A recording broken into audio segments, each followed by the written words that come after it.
کہاں سے آ گیا یہ؟ آج کل تو مزدور جہاں کام کرتا ہے 10 روپے کا کام کرتا ہے تو 20 روپے کا نقصان کر کے آتا ہے جان بوجھ کر. یہ حرام خوری نہیں؟ وہیں سے بچے پالنا، وہیں سے اپنا پیٹ پالنا اور وہیں مالک کا نقصان کرنا. پھر ساری دنیا کو شکایت ہے جی برکت نہیں رہی، رحمت نہیں رہی، سکون نہیں رہا، نئی نئی بیماریاں آ گئی. ارے جب پیٹ میں ہر وقت سور جائے گا تو حرام کے بیماریاں کیسے نہیں پیدا ہوں گی؟ کبھی اس کا حق پیٹ میں جا رہا ہے، کبھی اس کا حق گیا، کبھی اس کا مال گیا، کبھی یہ ہوا، سکون کیسے آئے گا؟ یہ نبی کا سسر، صدیق اکبر، نبی کا پہلا خلیفہ، نبی کا جانشین، مسجد نبوی کا امام، گھر والی سے بادشاہ ہوتے ہوئے پوچھتا ہے میرے گھر میں میٹھا کھانا پکنے کے پیسے نہیں، طاقت نہیں، تو کہاں سے لائی؟ نے کہا حضرت بچے کئی دن سے کہتے تھے امی میٹھا تو کھانا پکا دے ایک دن. امی میں نے تھوڑا تھوڑی آٹے کی چٹکی روز بچائی، کئی دن میں نے آٹا بچایا، گزارا کیا، وہ آٹا بیچ کر تھوڑی سی چربی منگائی، تھوڑا سا میٹھا منگایا، بچوں کے لیے بنایا تھا، آپ کو بھی دے دیا. فرمایا کاغذ لاؤ. اسی وقت بیت المال کو لکھ بھیجا ابو بکر کے یہاں اس سے کم آٹے میں گزارا ہو سکتا ہے، اتنا آٹا کم کر دیا جائے.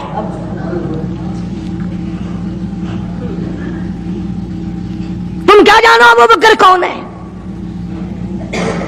کبھی کسی بوڑھی نے، کبھی کسی بہو نے، کبھی کسی نے دھی نے کہا کہ آؤ آج ابو بکر صدیق کی نیاز پکاتے ہیں.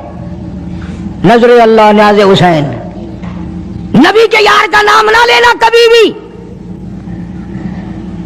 امام الانبیاء محبوب کبریا حضرت محمد مصطفیٰ صلی اللہ تعالی علیہ وسلم نے فرما دیا او لوگوں، امت کے تمام لوگوں کا میں نے احسانات کا بدلہ چکا دیا، سب کے قرضے چکا دیے، سب کے لینے دینے میں نے برابر کر دیے، پر او میرے اللہ ابو بکر کے احسانات کا بدلہ تو دے سکتا ہے، میں نہیں دے سکتا.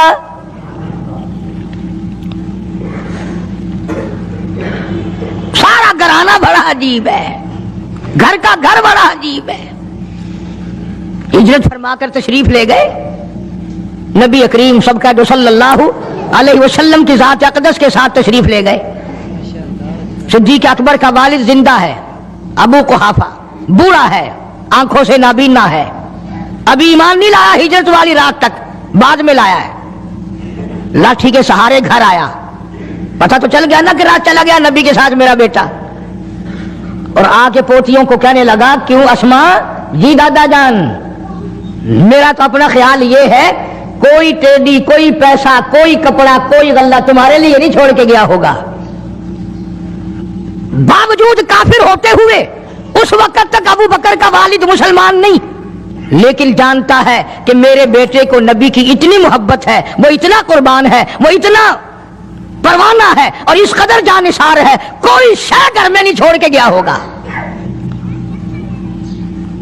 سیدہ اسماء رضی اللہ تعالی عنہا چھوٹی سی بچی ہے صدیق اکبر کی، کہتی ہے کہ میں نے ایک ہیلا بنایا، ہمارے یہاں دیوار میں ایک آلہ سا میرے والد نے بنا رکھا تھا، اس میں پیسے رکھتے تھے، تو میں نے وہاں یہ مٹی کے ٹوٹے ہوئے برتنوں کے ٹھپ پر ڈال دیے اور اوپر کپڑا ڈال دیا، اور میں نے اپنے دادا سے کہا نہیں دادا جان اب کے تو ابا جی نے حد کر دی، بہت سارا مال ہمارے لیے چھوڑ کے گئے ہیں. انہوں نے کہا بیٹی میرا یقین نہیں پڑتا، وہ نبی کے بغیر ایک پیسہ تو کیا وہ اپنی جان پیچھے رکھنے کو تیار نہیں. انہوں نے کہا نہیں دادا ذرا آؤ تو صحیح. کہتی ہیں کہ میں نے اپنے دادا کا یوں ہاتھ پکڑ کے، دکھتا تو تھا نہیں، اس کپڑے کے اوپر پھیر دیا کہ دیکھیے یہ آلہ ہے نا، یہ تاک ڈالا کہ سب بھرا پڑا ہے. یہ کہنے لگا اچھا بہت اچھا کیا، تمہارا گزارا ہو جائے گا، مجھے بڑا فکر تھا، مجھے بہت پریشانی تھی، اب میں بے فکرہ ہو گیا کہ تمہارے لیے تمہارا ابا کھانے پینے کے لیے تو چھوڑ گیا. سیدہ اسماء کہتی ہے حالانکہ جس وقت میں نے یہ کارروائی کر کے دکھائی ہم 2 دن کے بھوکے تھے.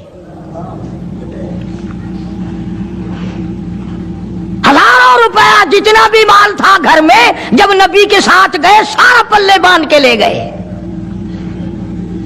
نہ جانے کہاں کام آئے گا. یہ وہ سیدہ اسماء رضی اللہ تعالی عنہ جس کا حال یہ ہے سارا دن کھجوروں کی گٹھلیاں اکٹھی کرتی ہے، شام کو ہامن دستے میں کوٹ کر شام کو پانی میں گھول کر پی جاتی ہے، ساری رات مصلی پہ کھڑی ہو کے قرآن پڑھتی ہے۔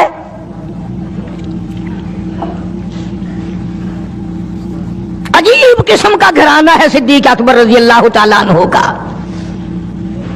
غربت نہیں تھی، سارے کا سارا قربان کر کے غربت بنا دی، نہیں دیکھا آل کو، نہیں دیکھا مال کو، نہیں دیکھا اپنی جان کو، سب کچھ قربان کر دیا۔ امام الانبیاء محبوب کبریا حضرت محمد مصطفیٰ صلی اللہ تعالی علیہ وسلم نے اس قدر رفاقت جوڑی، اس قدر یاری بنائی کہ کبھی بھی الگ نہیں ہوئے۔ آج تم قرآن پڑھتے ہو، قاری حنیف قرآن پڑھتا ہے، کیا اثر ہوگا کسی پہ؟ جناب ابو بکر صدیق رضی اللہ تعالیٰ عنہ مکہ مکرمہ میں نماز کی نیت باندھ کر قرآن کریم کی تلاوت کرتے ہیں، علماء نے لکھا ہے کہ پہاڑ بھی ہلنے لگ جاتے تھے، اور کافروں نے نبی پاک سب کا جو صلی اللہ علیہ وسلم سے شکایت کی کہ اپنے ابو بکر کو کہو یہ رات کو قرآن زور سے نہ پڑھے، ہمارے بیوی بچوں پہ اثر ہوتا ہے، ہمارے بچے مسلمان بننے کے لیے تیار ہو جاتے ہیں، ہماری عورتیں قرآن سن کر کفر چھوڑ کر مسلمان بننے کو تیار ہو جاتی ہیں، ابو بکر سے کہو یہ آہستہ قرآن پڑھا کرے۔ یعنی اس کی زبان میں اس قدر تاثیر تھی اور اس قدر اللہ تبارک و تعالیٰ نے خوف رکھا تھا، جو صدیق کی زبان سے قرآن سنتا تھا مسلمان بننے کے لیے تیار ہو جاتا تھا۔ آج ہم قرآن پڑھیں، حدیث پڑھیں، کچھ بھی پڑھیں، اثر نہیں ہوتا۔ کیسے ہو؟ ہمارے یہاں دلوں میں جگہ ہو جبھی تو بات بنے۔ اس لیے قرآن کریم کہتا کلا بل ران علی قلوبہم ما کانوا یکسبون، گناہ کرتے کرتے، حرام کھاتے کھاتے اس قدر دل کالے ہو گئے، اب قرآن کے لیے، دین کے لیے، ایمان کے لیے گنجائش کوئی نہیں، اندر گنجائش ختم ہو گئی، سارا دل بھر گیا۔ فرمایا کلا انہم عن ربہم یومئذ لمحجوبون، ہرگز ایسا نہیں جو لوگوں کا خیال ہے، دین ان کے خیالات پہ نہیں چل سکتا۔ جناب ابو بکر صدیق رضی اللہ تعالیٰ عنہ بیمار ہیں، آخری وقت قریب ہے، اللہ اللہ۔ سیدہ عائشہ صدیقہ رضی اللہ تعالیٰ عنہ کے ہاتھ میں نیا کپڑا دیکھا، بیٹی کے ہاتھ میں نیا کپڑا دیکھا، صدیق اکبر رضی اللہ تعالیٰ عنہ نے فرمایا بیٹی یہ کپڑا کیسا ہے؟ عرض کی ابا جان کفن کے ارادے سے منگوا لیا ہے، نہ جانے کس وقت ضرورت پڑ جائے گی، مجھے خطرہ ہے، اندیشہ ہے، آپ کا آخری وقت ہے، میں نے کفن کے لیے کپڑا منگا لیا ہے۔ اللہ اکبر، ناراض ہوئے، فرمایا عائشہ وعدہ کرو مجھ پر نیا کفن نہیں ڈالو گی۔ عائشہ یہ کپڑا جو تو نے کفن کے لیے منگایا مدینے کی کسی بیوہ کو دے دینا، سر پہ ڈال کے پردہ کر لے گی۔ عائشہ کسی یتیم کو دے دینا، وہ اپنا کرتا بنا لے گا، وہ غریب اپنا ننگ ڈھک لے گا، مجھے نئے کفن کی کوئی ضرورت نہیں۔ اللہ کے یہاں کفن نہیں دیکھے جاتے، اس کے یہاں تو اعمال دیکھے جاتے ہیں۔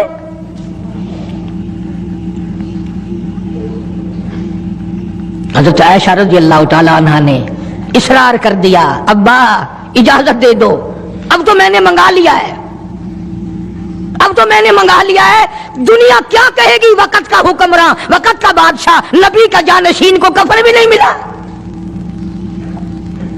پھر دوسرا رخ اختیار کیا ہے صدیق اکبر سب کے رضی اللہ تعالیٰ عنہ، فرمایا عائشہ او میری بیٹی، نبی کریم صلی اللہ تعالی علیہ وسلم کا آخری وقت تیری گود میں آیا، تیرے سامنے آیا، تو نے آقا مدنی صلی اللہ علیہ وسلم کا آخری وقت دیکھا۔ حضرت عائشہ رونے لگی، ہاں میں نے دیکھا، سب کچھ مجھے معلوم ہے، پر عائشہ شہنشاہ کائنات کا کفن بتا۔